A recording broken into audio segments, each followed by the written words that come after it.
आराम होगा। सभी भक्त जय घोष करेंगे हर हर महादेव। गुरु पूर्णिमा महोत्सव के पावन उपलक्ष्य में प्रवचन का क्रम अभी चालू होगा। कुछ ही समय पश्चात पूज्य गुरुदेव का आगमन होगा। सुंदर पहले गणेश वंदना के साथ में आज हम सभी प्रवचन के क्रम में जुड़ेंगे।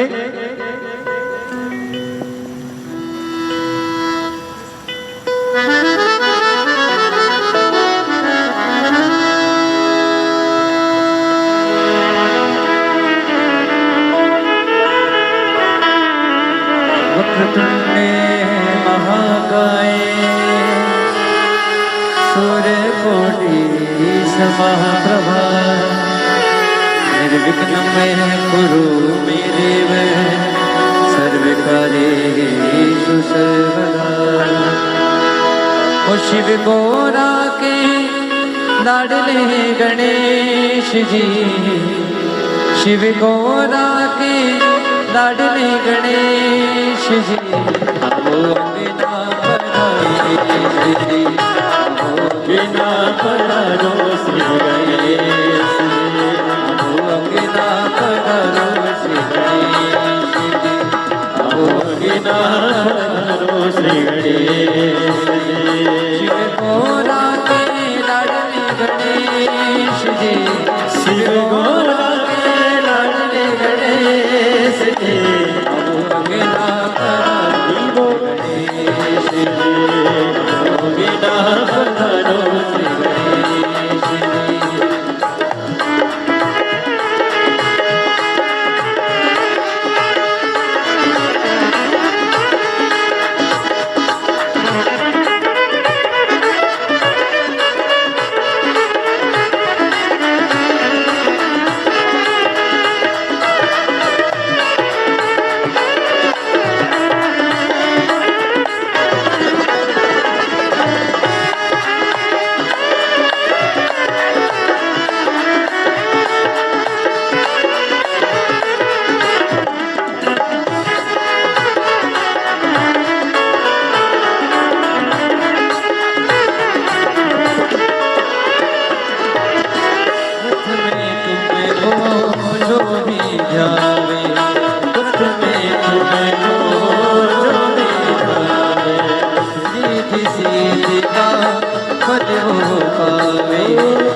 भगवान जय जय से राधे। सभी भक्तों को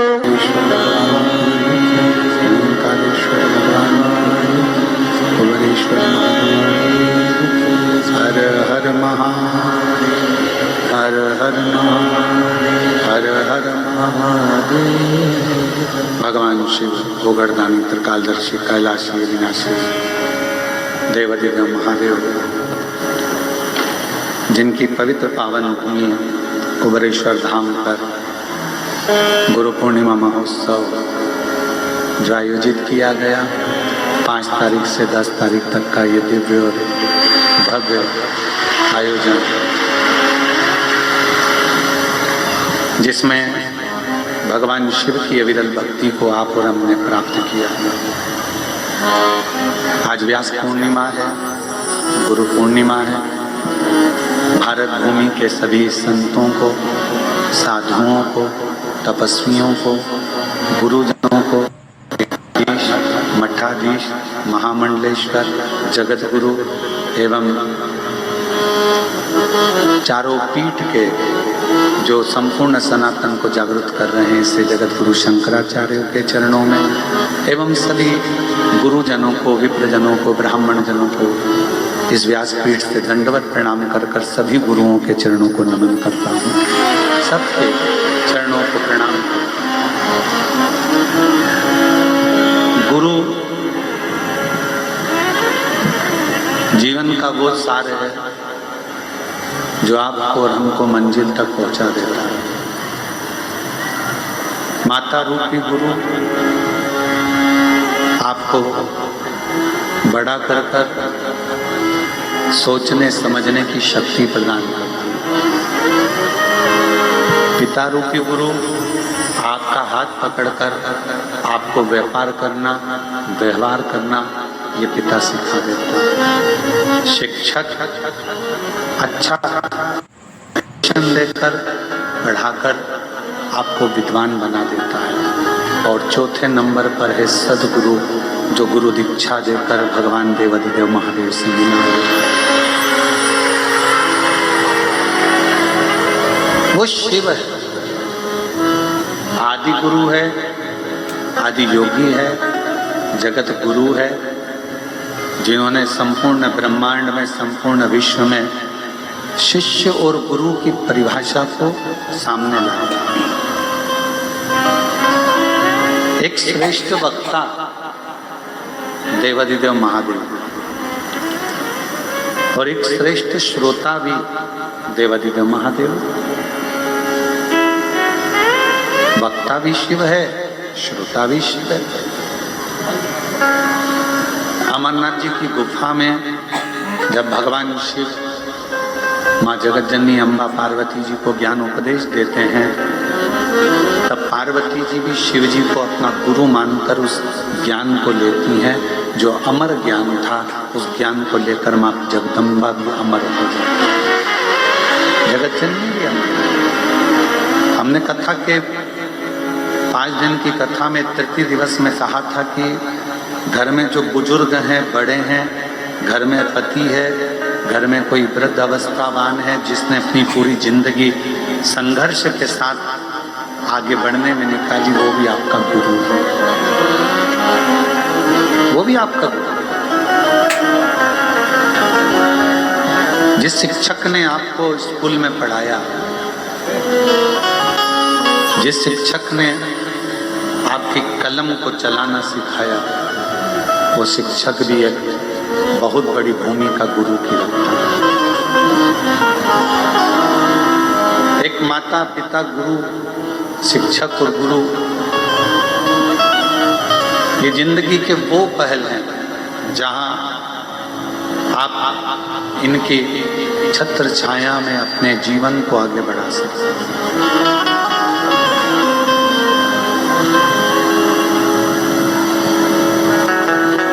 और बचपन खेल में खोया, जवानी घर सोया, बुढ़ापा देख कर रोया, सिराने मौत हंसती है। हमारा बचपन, दुनिया कहती है कि माता की गोद में निकला, पर माता के संस्कारों में हमारा बचपन दुनिया के लोग कहते हैं कि जवानी भोग और विलास में निकाली, परंतु हमारी जो कर्मठ शिव का भक्त होता है, जो संस्कारों में डूबा हुआ होता है, उसकी जवानी अवस्था भी अपने पिता के बतलाए मार्ग पर निकलती है।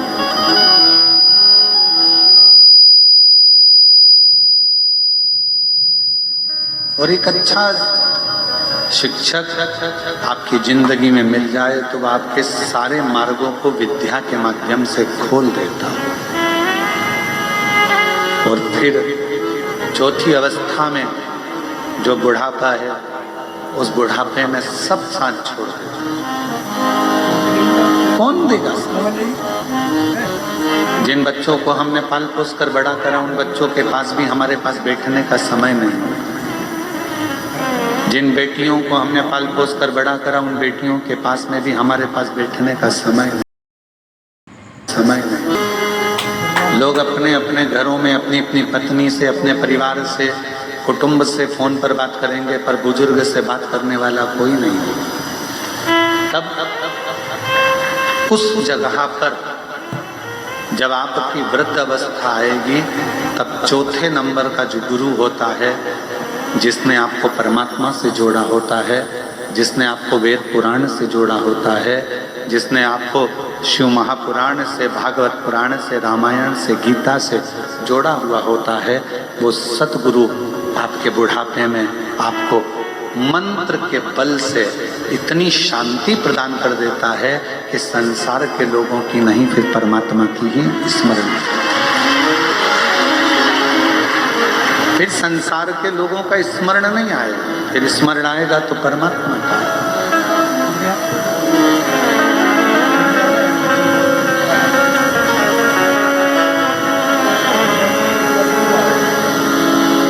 कोई स्मरण कराए। एक अवस्था के अनुसार परमात्मा की भक्ति को धारण करवाने के लिए गुरु का पद बहुत जरूरी है।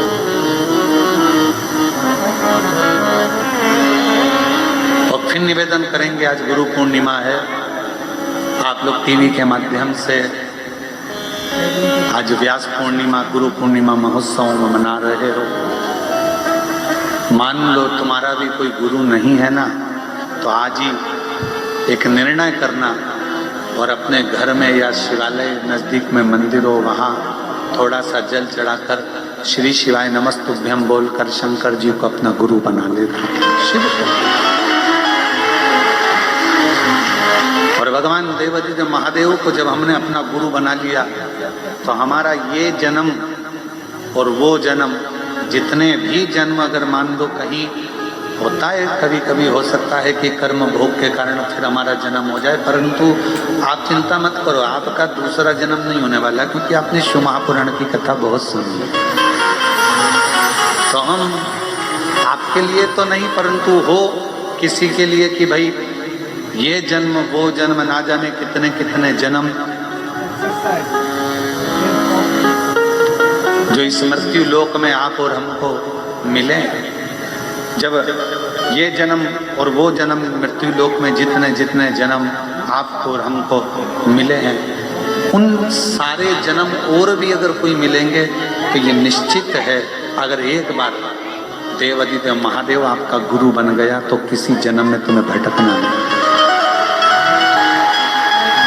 और मैंने तेरे ही भरोसे बाबा, तेरे ही भरोसे हवा विच उड़ती जावांगी, बाबा डोर तो छड़ीना में कटी जावांगी। भोले मैं तेरी पतन शंभू, मैं तेरी पतन हवा विच उड़ती जावांगी, बाबा डोर तो छड़ीना में कटी जावांगी। शिव गुरु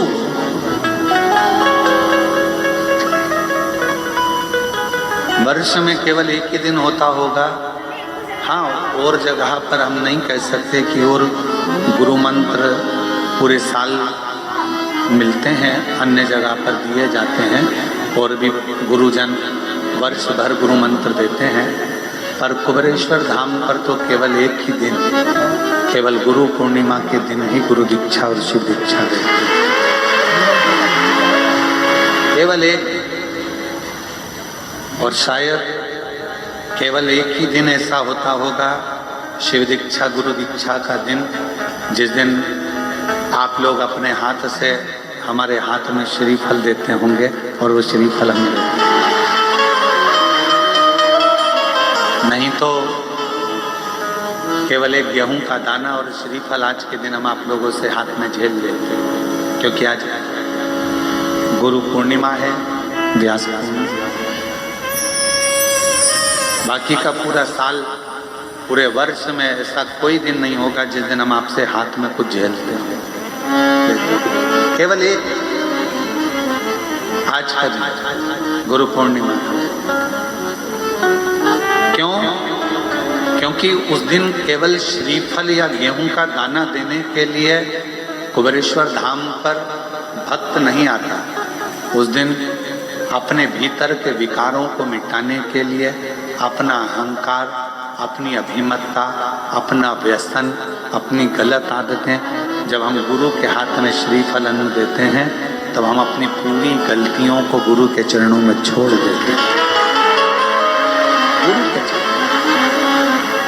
इसलिए वर्ष भर में आप लोग जो लाखों की संख्या में आए हो, इतनी भीड़ जो हो रही है कुबेरेश्वर धाम पर, इतना भक्तों का सैलाब अगर कहीं देखने को मिलता है,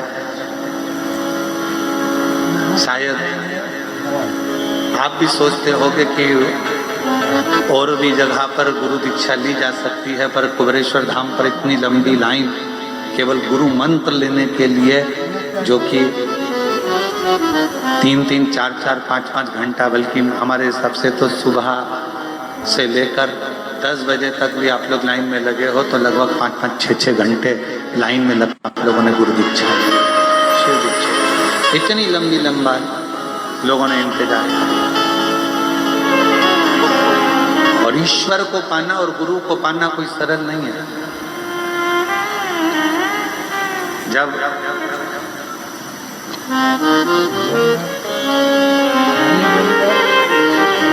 नामदेव जी महाराज गुरु दीक्षा लेने के लिए गए,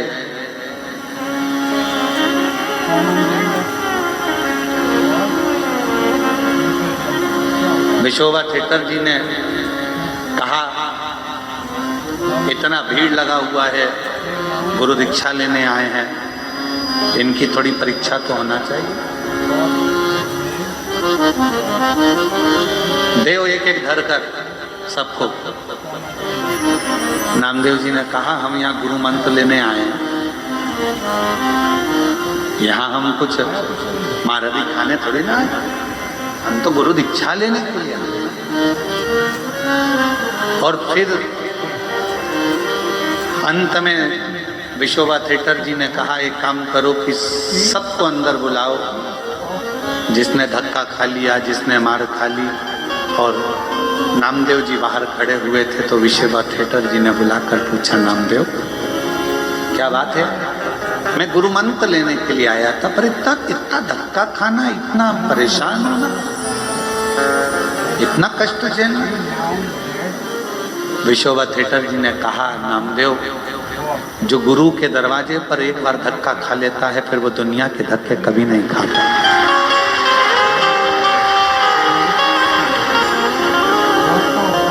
एक बार गुरु जिसको तपा लेता है, गुरु का दरवाजा अगर कोई पहुंचा और अरे हमको जल्दी जाना है, हमको ये करना है, और मालूम पड़े देरी में देरी, धक्का, लाइन लगी है, बहुत इंतजार हो रहा है, अब मंत्र मिलेगा, गुरु चरण का दर्शन मिलेगा, गुरुपाद का दर्शन मिलेगा, कुछ और इंतजार करते रहे। फिर भीड़ भड़का धक्का।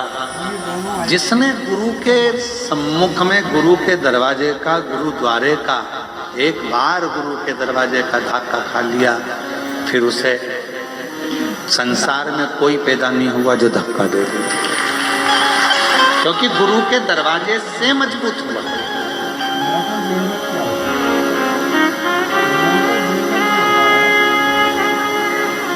जो ब्राह्मण बच्चे गुरुकुल में पढ़ते हैं उनको गुरुकुल में जाने पर कपड़े खुद धोइए, बर्तन मांजिए, भोजन बनाइए, सेवा करिए, झाड़ू लगाइए, पौधा लगाइए, वृक्षों में पानी दीजिए, सबके कपड़ों की घड़ी बनाइए, जाओ सेवा पर सेवा, सेवा पर सेवा।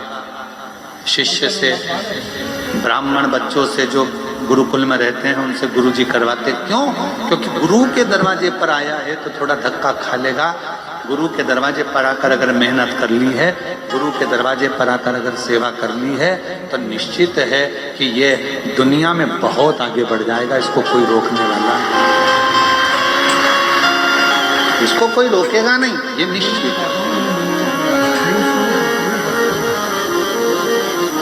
और गुरु ऐसी चलाओ मेरी कार, जा में बैठा हो शिव सरकार। भोले से मेरे बाबा हे गुरु, इस जीवन में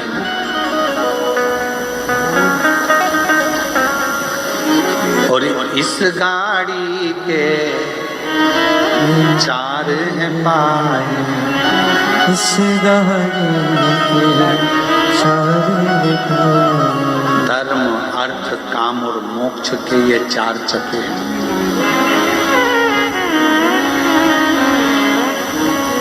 और एक बात और स्मरण में रखो, गुरु को समझना और गुरु को परखना दोनों बड़ा भारी है। दुर्वासा बाबा पहुंच गए द्वारकाधीश के दरवाजे पर, आवाज लगाई, मुझे कोई मेहमान रख लो, मुझे कोई गुरु मेहमान रखो, मुझे अपने घर में अतिथि रखो। सूचना मिली द्वारकाधीश को कि गुरुजी आए, दुर्वासा ऋषि आए, और हमारे द्वारकापुरी में आवाज लगा रहे हैं कि गुरु मनाओ, मेहमान रखो, मेहमान रखो, मेहमान रखो। मुझे अपने घर में कोई मुझे मेहमान बना लो, कोई मुझे अतिथि बना लो, और कोई गुरुजी कोई अपने घर में बुलाने को तैयार नहीं। क्यों? क्योंकि दुर्वासा बाबा को क्रोध बहुत आता था, और क्रोध आता था तो वो श्राप दे देते। अब सूचना मिली द्वारकाधीश के पास में कि दुर्वासा ऋषि आए हैं और वो कह रहे हैं कि मेरे को कोई अतिथि रख लो, मेहमान रख लो। द्वारकाधीश राजा भगवान कृष्ण ने हाथ जोड़कर मन में विचार करा, अपनी नगरी में गुरु आया, श्राप देगा तो भी स्वीकार होगा, चलो चलकर बनाते हैं। पहुंचे, प्रणाम किया, हाथ जोड़ा, नमन किया। आप हमारे अतिथि बन जाओ, आप हमारे मेहमान बन जाओ। दुर्वासा जी ने कहा, तुम मुझे मेहमान तो बना रहे हो, पर मेरी बात मानना पड़ेगी, हम तुम्हारी बात मानेंगे, चलो बनो मेहमान। तुम मुझे जानते हो ना, मेरे को क्या पसंद है, क्या हम सब जानते हैं, आप चलो मेहमान बनो। दुर्वासा बाबा मेहमान बन गए। दुर्वासा ऋषि कभी तो रसगुल्ला खाने को मांगे, कभी गुलाब जामुन मांगे। द्वारकाधीश बाबा ने अपनी नगरी में भंडारियों को सूचना कर दी कि जब तक दुर्वासा ऋषि द्वारका में रहें तब तक 56 तरह का भोजन बनाकर तैयार रखें। इसलिए द्वारकापुरी में आज भी 56 तरह का भोजन प्रतिदिन बाबा की उस अविरल धारा में बनता रहता है, और 56 भोग द्वारकानाथ को लगता है। और मैं द्वारकाधीश पुरी के सभी विद्वत ब्राह्मणों के पावन चरणों को नमन करता हूँ, उन पुजारियों को नमन करता हूँ, उन पंडाओं को नमन करता हूँ जो द्वारकाधीश की सेवा में, दाऊ दादा की सेवा में दिन रात लगे रहते हैं, और प्रतिदिन बाबा द्वारकानाथ को 56 भोग लगाते रहते हैं। ऐसे ब्राह्मणों को, ऐसे पंडाओं को, ऐसे द्वारकाधीश के पुजारियों को, ऐसे पंडाओं को नमन करता। अब द्वारकाधीश के पवित्र भूमि पर तो रोज 56 भोग बने। एक दिन दुर्वासा बाबा जिस कुटिया में रहते थे उसमें उन्होंने आग लगा दी। आग लगाने वाला कोई दूसरा नहीं था, दुर्वासा ऋषि ने लगाई। पूरे नगरी में बात हो गई, दुर्वासा जी की कुटिया जल गई, कुटिया जल गई। सबने पानी लाए डाले, द्वारकाधीश आकर खड़े हो गए। भगवान द्वारकानाथ ने कहा, आग कैसे लगी? सब आग बुझाने में लगे थे। दुर्वासा ऋषि पीछे से आके थपथपाकर पीठ को बोले, मैंने लगाई। द्वारकानाथ बोले आपके घर में आपने आग लगा दी, तो कहा मेरी मर्जी, मैं तो मेहमान हूं, आग भी लगा सकता हूं। द्वारकानाथ ने सोचा ठीक है, जो हरी इच्छा। अब उधर तो झुपड़ियां जल रही थी और द्वारकानाथ से दुर्वासा ऋषि ने कह दिया कि मुझे खीर खाना है, अभी के अभी बुला। खीर लेने के लिए आवाज लगाई द्वारकानाथ ने, रुक्मणी जी खीर लेकर आई। रुक्मणी जी ने खीर द्वारकानाथ को दी, द्वारकानाथ ने खीर दुर्वासा ऋषि को दी, दुर्वासा बाबा ने खीर आधी खाई और आधी खाकर भगवान कृष्ण के ऊपर फेंक दिया कटोरा।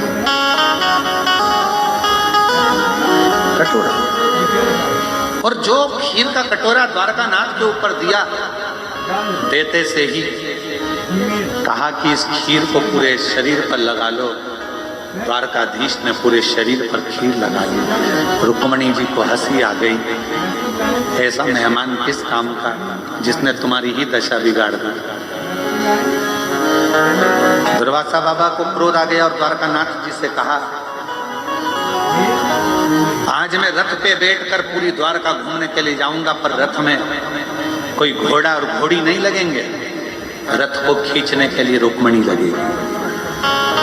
ये हंसी है ना, इस रुक्मणी को रथ खींचने के लिए लगाना पड़ेगा। माता रुक्मणी जी को रथ खींचने के लिए लगाया गया। भगवान द्वारकानाथ पीछे पीछे चल रहे थे, दुर्वासा बाबा हाथ में चाबुक लेकर रथ पर चल रहे थे। थोड़ी दूर रुक्मणी से रथ खींचते बना, फिर आखिरी में रुक्मणी जी चक्कर खाकर नीचे गिर गईं। जल का छींटा देकर उठाया और उठाकर दुर्वासा ऋषि ने कहा द्वारकानाथ, इन रुक्मणी जी ने मेरी हंसी उड़ाई है, इनको तुम्हें द्वारका से त्यागना पड़ा। आज भी द्वारकापुरी में रुक्मणी जी का मंदिर द्वारकाधीश के मंदिर से कोसों दूर है। अगर आप लोग गए होंगे द्वारकानाथ कभी द्वारकाधीश दर्शन करने के लिए, तो आपने दर्शन किया हो। और भगवान दुर्वासा ऋषि ने कहा कि मैंने तुझे खीर खाकर तुम्हारे शरीर पर खीर फेंकी थी, वो खीर तुमने पूरे शरीर पर नहीं लगाई। कहा नाथ लगाई तो सभी पूरे शरीर पर, पांवों के तलवे में वो खीर नहीं लगी। प्रभु आपकी खाई प्रसादी थी, मैंने सोचा पांव के तलवे में कैसे लूं। दुर्वासा जी ने कहा एक गुरु अपने शिष्य को अगर जो कार्य करने को बोले, अगर वो कार्य पूर्ण तरह से शिष्य करे, तो ये निश्चित है वो बड़े से बड़े काल से भी बच सकता है। और द्वारकानाथ आपने अपने गुरु का कहना ना माना, शरीर पर खीर तो लगाई पर पांव के तलवे को छोड़ दिया। इसलिए तुम्हारे प्राण छूटेंगे तो पांव के तलवे से छूटेंगे। अगर भागवत जी में आपने श्रीमद् भागवत में श्रवण करा होगा तो भागवत में वर्णन आता है कि जरा नाम के व्याघ्र ने बाण छोड़ा था। भगवान पांव के ऊपर पांव रखकर बैठे थे और पांव के तलवे में वो बाण लग गया था और द्वारकाधीश के प्राण शरीर वो पांव के तलवे से छूट गए थे। पांव के तलवे से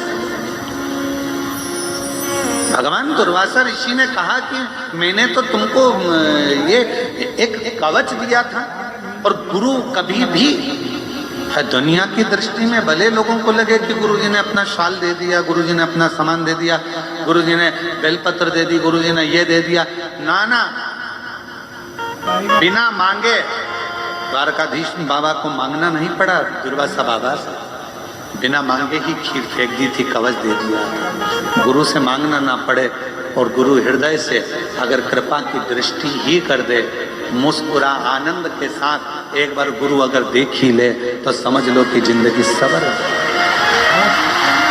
जिंदगी सबर। अब यहाँ तो मांगा नहीं गया है, खीर फेंकी गई शरीर में। कई लोग कहने ये शाल तो इतना 50 रुपए का होगा, 200 रुपए का होगा, गुरुजी ने जो दिया वो 200 का होगा, 250 का होगा, 500 का होगा, 1000 का होगा, 10,000 का होगा, या गुरुजी ने जो दिया वो छोटा मोटा होगा, हल्का फुल्का होगा। पर गुरु शिष्य को कुछ भी हल्का नहीं देता। वो गुरु शिष्य को उतना देता है कि वो हल्के से वजनदार होता चला जाता, हल्का नहीं देता। कितना सुंदर कहा है, एक करोड़पति व्यक्ति, एक धनपति व्यक्ति, एक अरबपति व्यक्ति, एक खूब अच्छा विद्वान से विद्वान व्यक्ति खूब पढ़ गया, लिख गया, खूब आनंद की जिंदगी में जी रहा है। स्वामी विवेकानंद जी का संवाद है रामकृष्ण परमहंस जी से।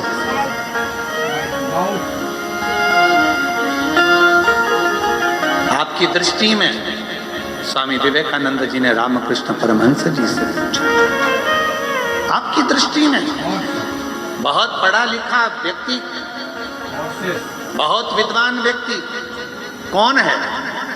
रामकृष्ण परमहंस जी ने उसी समय पर कह दिया, हमारे लिए तो केवल शून्य, शून्य। हाँ, कोई बड़े ओहदे पर जाकर बैठ गया, बहुत बड़े पद पर जाकर बैठ गया, तो रामकृष्ण परमहंस जी कहते हैं हमारे लिए शून्य। तो आपके लिए श्रेष्ठ कौन है? रामकृष्ण परमहंस जी ने कहा, जो ऊंचे से ऊंचे ओहदे पर भी जाकर बैठ जाए और अपनी जिंदगी में एक बार किसी गुरु की शरण में बैठकर गुरु मंत्र ले ले तो समझ लो वो दुनिया का सबसे श्रेष्ठ है। गुरु दीक्षा।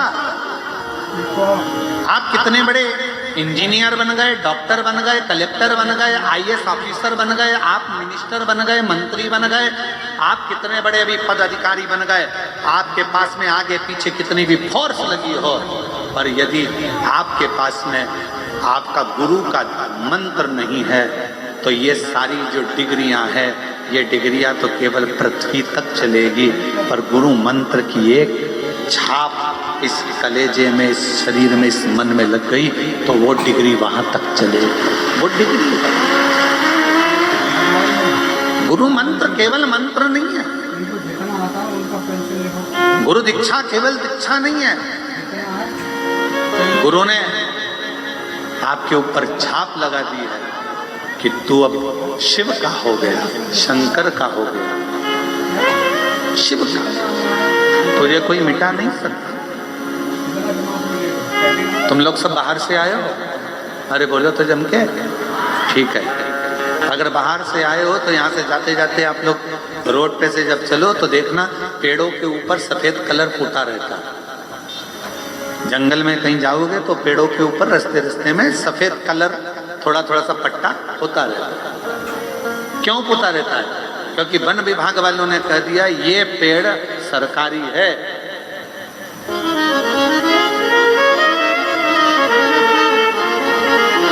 ये पेड़ सरकारी है, ये पेड़ गवर्नमेंट का है, इस पेड़ को कोई काट नहीं सकता। आप जरा विचार करिएगा, सफेद पट्टा पेड़ पर लगा तो पेड़ को काटने की किसी की हिम्मत नहीं हुई। उसी तरह गुरु पूर्णिमा के दिन जब गुरु दीक्षा का मंत्र कानों में पड़ जाता है तो किसी की हिम्मत नहीं कि तुमको मिटा सके। हमारे बीच में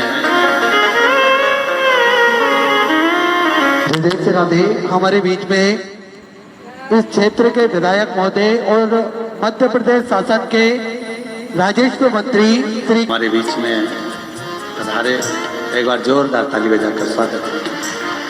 शिव कथा कह रही है। जिस वृक्ष पर एक सफेद कलर का पट्टा लग जाता है उस वृक्ष को फिर कोई काटता नहीं। क्यों? क्योंकि वो गवर्नमेंट का पट्टा लग गया। उसी तरह गुरु पूर्णिमा के दिन अगर गुरु दीक्षा का एक बार मंत्र कानों में चला जाता है फिर किसी की सामर्थ्यता नहीं कि कोई तुम्हें मिटा सके।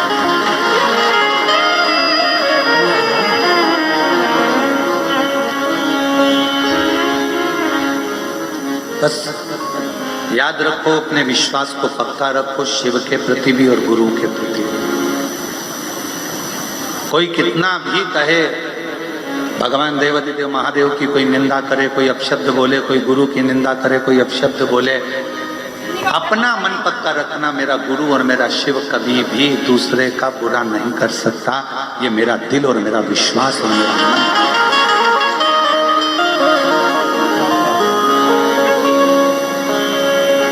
फूलों की कलियों में, काशी की गलियों में, फूलों की गलियों में, काशी की गलियों में, तेरे बिना कुछ कहीं ना,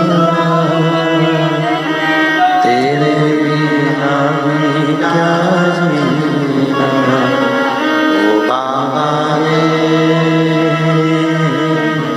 तेरे बिना भी क्या जीना, ओ शंभू रे,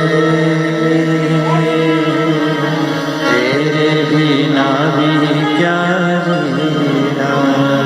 फूलों की कलियों में, काशी की गलियों में, फूलों की गलियों में, काशी की गलियों में, तेरे बिना कुछ कहीं ना, तेरे बिना भी क्या जीना, ओ बाबा रे, तेरे बिना भी क्या जीना, ओ गुरुदेव, तेरे बिना भी क्या जीना। अपने जीवन को श्रेष्ठ करो। और गुरु दुर्वासा बाबा ने जैसे खीर दी, शरीर पर लगाई, खीर दुनिया की दृष्टि में खीर दी, केवल दुनिया की दृष्टि में वो खीर है, पर मेरे दुर्वासा जी ने खीर नहीं दी थी, मेरे गुरु बाबा ने तो कवच दिया था, उस कवच को धारण करना था। और गुरु अगर कोई चीज दे दे तो समझ लेना कि वो करोड़ों की है, वो कवच के रूप में हमारी जिंदगी में कहीं ना कहीं हमको बचा ले, ऐसे देता ही।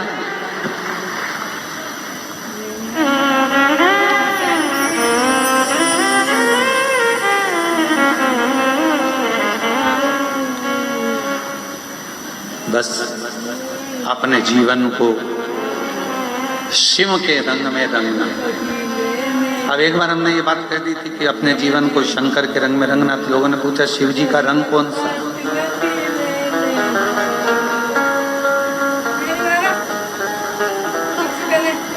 शिव जी का रंग कौन सा? अच्छा जाने तो पानी का रंग कौन सा होता है? पानी का कोई रंग होता है? जम के तो बोलो जरा। नहीं। शिव जी को चढ़ता क्या है? जल। जल का रंग नहीं होता, शिव का कोई रंग नहीं है। जो जिस रंग में रंगना हो उस रंग में शंकर को रंग सकता है। जल को लाल कलर डाल दो लाल हो जाएगा, पीला डाल दो पीला हो जाएगा, काला डाल दो काला हो जाएगा, हरा डाला हरा हो जाएगा, गुलाबी डाला गुलाबी हो जाएगा। तुम जिस रंग में रंगोगे उसको वो रंग। जल और देव अधिदेव महादेव ऐसा ही ऐसा। एक छोटा सा गरीब कितना सुंदर व्याख्यान आया। कड़प भील रहता वन में, लोगों को शिव जी की आराधना करना देखा, उसने भी सेवा करना चालू करी। मुंह में पानी भर लिया क्योंकि लोटा नहीं था जल चढ़ाने, लोटा नहीं। हमको एक स्मरण आ रहा है, सोमानी जी कथा कराए थे परली बैजनाथ में, और परली में कथा चल रही थी, सोमानी परिवार कथा कराया था। अब सोमानी जी बोले गुरुजी दर्शन के लिए चलना है। हमने कहा बिल्कुल चलो। दर्शन करने के लिए गए तो हमने देखा एक छोटी सी लड़की थी, लगभग उसका उम्र होगा 6-7 साल की, 7 साल उम्र होगा उसका, 7-8 साल अपन मान।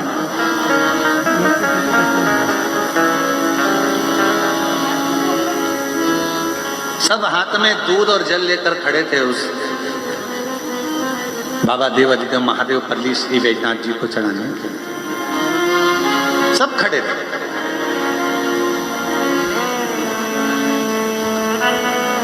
और एक छोटी सी लड़की अपनी मम्मी का हाथ पकड़ी थी। उसके हाथ में जल का पात्र नहीं था, उसके पास में खुद का एक छोटी सी फ्राक पहनी थी, जिस फ्राक में ऐसी बद्दी लगी थी, बद्दी में से एक रुपट्टा निकला हुआ था पतला सा। वो रुपट्टा आगे का भाग उसका गीला था, उस गीले रुपट्टे को पकड़ी हुई थी। हमको लगा कि अभी तो ऐसा मौसम भी नहीं है कि पानी में गीला हो गया हो, तो हमने सुमानी जी से कहा, सुमानी जी जरा रुको, मेरे को इस बेटी से बात कर। हम बेटी के पास गए, उससे कहा श्री शिवाय नमस्तुभ्यम। उसने कहा सीवर वाला महाराज। तो हमने पूछा बेटा तुम्हारे हाथ में क्या है? तो कहा कपड़ा। अच्छा, तो तुम ऐसी क्यों पकड़ी हो? कहा गीला है। हमने पूछा गीला क्यों करा है? मम्मी बोली थी कि एक हाथ मेरा पकड़ के चलना, भीड़ है, दूसरे हाथ में मेरे पास लोटा नहीं था, मैंने अपना जल कपड़े में भर लिया, अंदर जाऊंगी तो बाबा पे निचोड़ जाऊंगी।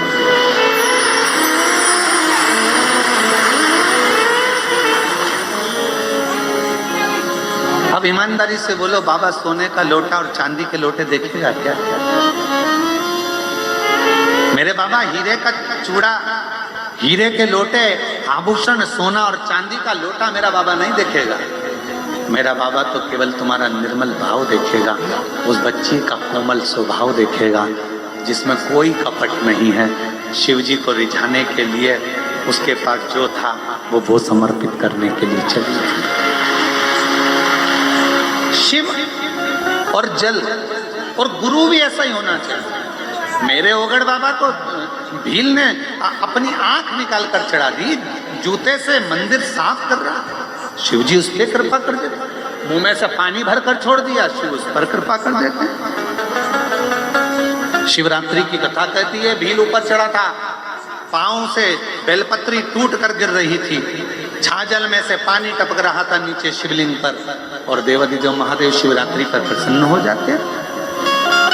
लंका का राजा रावण उन्हें प्रसन्न कर लेता है, भस्मासुर उन्हें प्रसन्न कर लेता है, कुबेर उन्हें प्रसन्न कर लेता है, भगवान नारायण उनको प्रसन्न कर लेते हैं, भगवान राम उन्हें प्रसन्न कर लेते हैं, और छोटे से छोटा पक्षी भी उनको प्रसन्न कर लेता है। क्योंकि जिस रंग में उनको रंगना हो उस रंग में मेरा महादेव रंगा जाता है। शिव, जल और गुरु ऐसा ही होना चाहिए। गरीब है शिष्य तो गुरु को ये नहीं सोचना चाहिए कि इसके पास कुछ नहीं है। पैसे वालों को बुलाकर अपने करीब में, और मालूम पड़े को निर्धन आया तो दूर ना, गुरु की दृष्टि में कोई भी आया उसकी समता का भाव होना चाहिए कि भाई ये तो सहज है, सरल भाव, निर्मल। और मेरे भोले तेरा सहारा है, मेरे भोले तेरा सहारा है, मेरी नैया का तू किनारा, मेरी नैया का तू किनारा। मेरे बाबा तुझे पुकारा है, मेरे बाबा तुझे पुकारा है, मेरी नैया का तू किनारा है, मेरी नैया का तू किनारा है। गुरु भी ऐसा सहज रहे, गुरु भी ऐसा निर्मल भाव का जैसे मेरे शिव हैं, मेरे शिव जो आपकी जिंदगी को अपने रंग में रंग कर ले। हमारे मालवा के संत श्री नागर जी महाराज अपनी वाणी में कहते हैं, राम लक्ष्मण भरत शत्रुघ्न हनुमत मेरी चूनर में, राम लक्ष्मण भरत शत्रुघ्न हनुमत मेरी चूनर में, सरयू जैसी लहरा पाड़े ऐसी रंगो गुरुदेव चुनर ऐसी रंगो गुरुदेव। और हमारे दीनानाथ जी अपनी वाणी में हमेशा कहते हैं,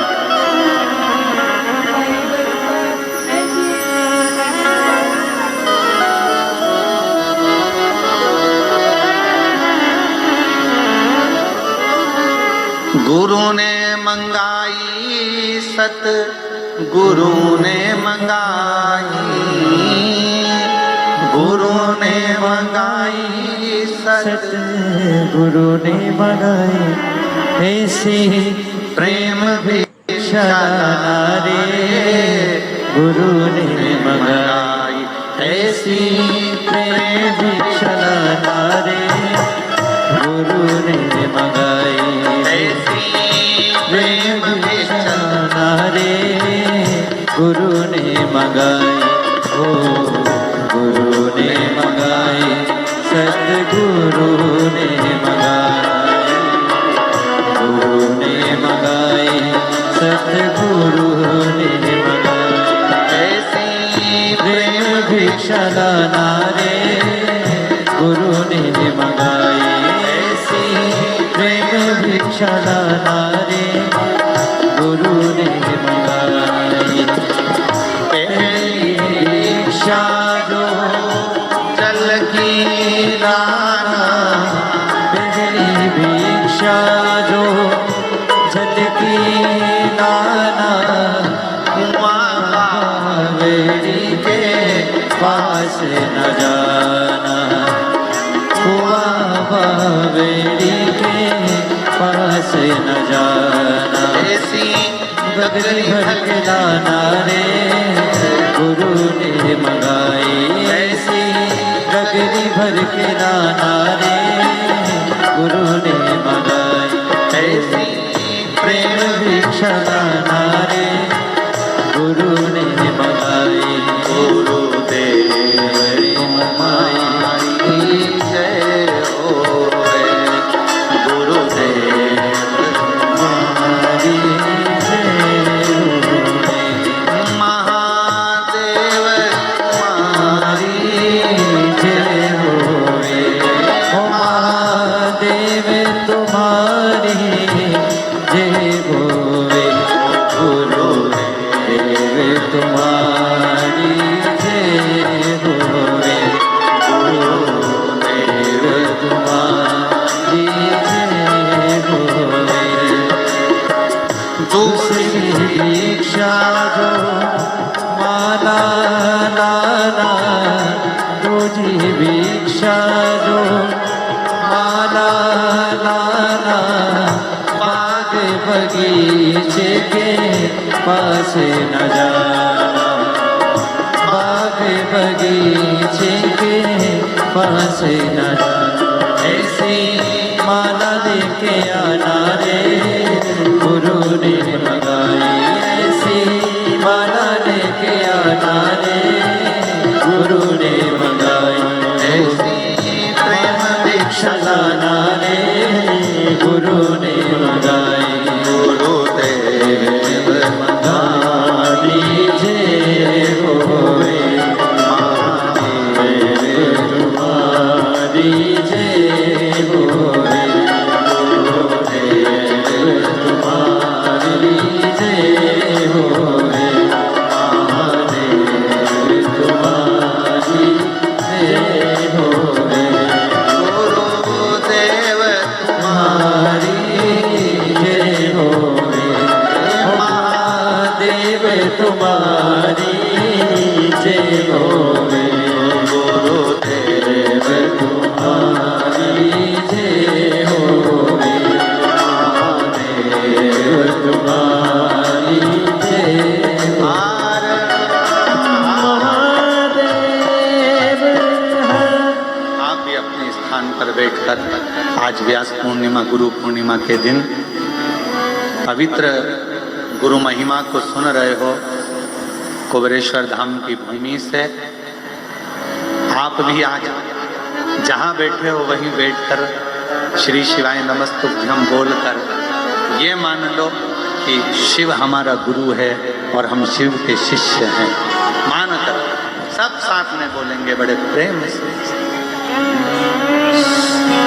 श्री शिवाय नमस्तु श्री शिवाय नमस्तु श्री शिवाय नमस्तु श्री शिवाय नमस्तु श्री शिवाय नमस्तु बोला सब दुख काटो हमारा ओ भोला सब दुख काटो हमारा शिव शंकर जपो तेरी माला भोले बाबा जपो तेरी माला भोला सब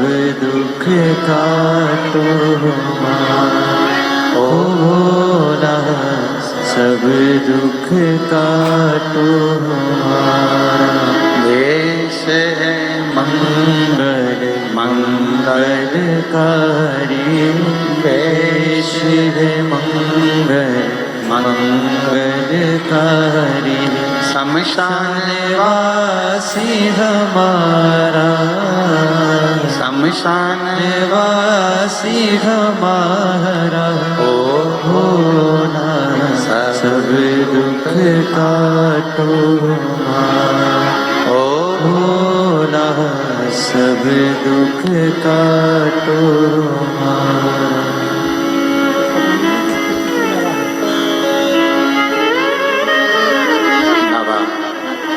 देवादि में महादेव ओगड़दानी का सुंदर चरित्र का गुरु मार्गदर्शक भी है और गुरु आपके विकारों को कष्टों को हरने वाला भी।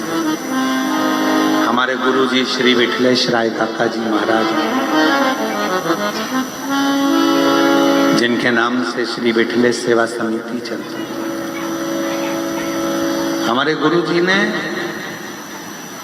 इंदौर हवेली जी गोवर्धन नाथ जी की जिन्होंने गुरु दीक्षा दी ब्रह्म संबंध कराया तो उनके मुख से एक ही शब्द था मिश्रा।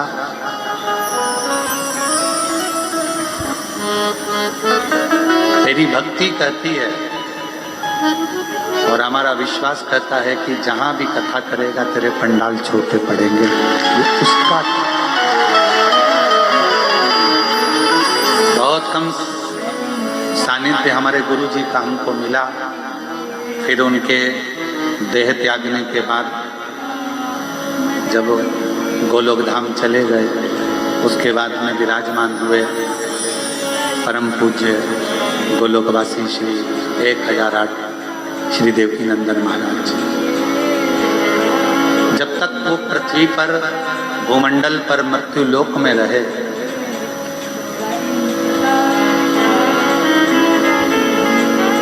और देवकी नंदन महाराज जी जब तक परम पूज्य 1008 संत शिरोमणि हमारे श्री विठलेश राय काका जी महाराज जी की गादी पर जो विराजमान थे और जब तक वो पृथ्वी पर तब तक उनका भी इतना स्नेह रहा कि जब भी कोई आयोजन हमारे गोवर्धननाथ हवेली में इंदौर में होता और उनका पहले सूचना आ जाती मिश्रा ये आयोजन है, ये मनोरथ है, ये उत्सव है। और इतनी सरलता इतनी सहजता हमारे गुरुओं में रही और उनके बाद में उनके देह त्यागने के बाद में जो विराजमान है अभी वर्तमान में जो हमारे गुरु की गादी को संभाल रहे हैं परम पूज्य 1008 शिरोमणि संत श्री दिवेश बाबा जी, दिवेश कुमार बाबा जी, उनकी भी बड़ी सहजता।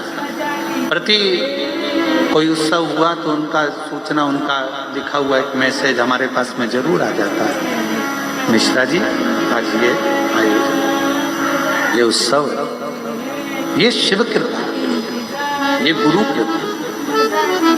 और हमारा निवेदन सभी श्रोता भाई बहनों से है, बिना किसी आडंबर के, बिना किसी कहीं भ्रम के भगवान को अपना गुरु बनाओ। चाहे तुम राम को बनाओ, चाहे कृष्ण को बनाओ, चाहे शिव को बनाओ, पर गुरु परमात्मा को बनाते हुए आनंद। गुरु गुरु हमारे इंदौर हवेली जी के वर्तमान में जो विराजमान है श्री दिवेश बाबा जी, जो नित्य प्रति उनका भी स्नेह उतना की उतना। कोई भी अगर बात होगी तो वो जरूर सूचना करते हैं, जरूर आशीर्वाद देते हैं, ये उनका स्नेह। और इसीलिए वल्लभ कुल की बलिहारी, जब देखो जब तैयारी, ये वल्लभ कुल की प्रधानता है हमारी, ये वल्लभ कुल। आप सब गुरु पूर्णिमा महोत्सव के इस अवसर पर 5 तारीख से 10 तारीख तक विराजमान हुए। विठले सेवा समिति और सीहोर के समिति के जितने भी कार्यकर्ता हैं, सेवादार हैं, कहीं भोजन में, कहीं सेवा में अगर कोई त्रुटि हुई हो तो ये मान कर जाना कि आप अपने पिता के घर में और गुरु के घर में आए थे, तो सब होता है। निवेदन है, कभी भी कुबरेश्वर धाम आना। सीवन नदी, माँ सीवन के तट पर अगर सावन के महीने में आप कावड़ भी भर रहे हो और कोई आपको कुछ अपशब्द बोल भी दे तो कोई विचार मत लेना, ये सोचना बोलबम का नारा है और बाबा है। अपने मन को तोड़ने वाले, अपने मन को भटकाने वाले, अपने को शिव के पथ से हटाने वाले ढेर मिले।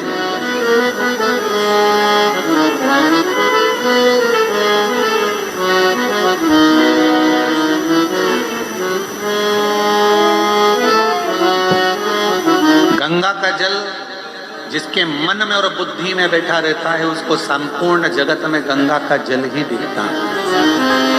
और जिसकी बुद्धि में और मन में गटर का पानी या नाली का पानी भरा रहता है, उसको पूरी नदी में गंगा की जगह उसको गटर का पानी और नाली का पानी ही दिखता है।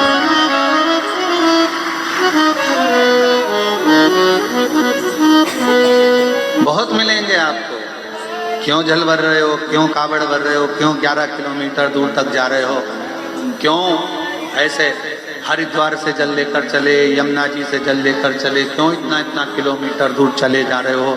कोई पार्वती से जल, कोई छिपरा से जल, कोई नर्मदा जी का जल लेकर, क्यों इतना दूर जा रहे हो, कौन ने कहा जाने का। उससे कहते ना हमको ज्ञान मत दे, हमने तेरे से पूछा था जब जल उठाया था, तो हमें ज्ञान क्यों देना। हमारा बाबा, हमारा जल, हमारा विश्वास और हमारा सनातन धर्म हमारे लिए है। हमने खुद से राय नहीं मांगी कि ये नदी के जल में नाली का पानी मिल रहा है कि गटर का पानी मिल रहा है। हमारी दृष्टि में गंगा आज भी शुद्ध है, हमारी दृष्टि में यमुना आज भी शुद्ध है, हमारी दृष्टि में मां नर्मदा आज भी शुद्ध है, हमारी दृष्टि में मां छिपरा आज भी शुद्ध है, हमारी दृष्टि में मां सीवन आज भी शुद्ध है, क्योंकि हमारी बुद्धि शुद्ध है, इसलिए संपूर्ण जगत शुद्ध है, संपूर्ण जगत शुद्ध नजर है। जिसकी विपदा में विनाश काले विपरीत बुद्धि, जिसकी बुद्धि में गलत समाया होगा उसको गलत दिखेगा, जिसकी बुद्धि में सब श्रेष्ठ होगा उसको सब श्रेष्ठ नजर आएगा। कंकर में भी शंकर दिखता है जब लोग कुबरेश्वर धाम में आते हैं, एक एक कंकर में। और घर जाना, कंकर लेकर अगर घर जा रहे हो 10 दिन 12 दिन 15 दिन तक उस कंकर की पूजन कर कर देखना, और 16वें दिन आप उस कंकर को हथेली में रखकर ध्यान लगा कर देखना, तो उस कंकर में आपको या तो बाबा केदार, अमरनाथ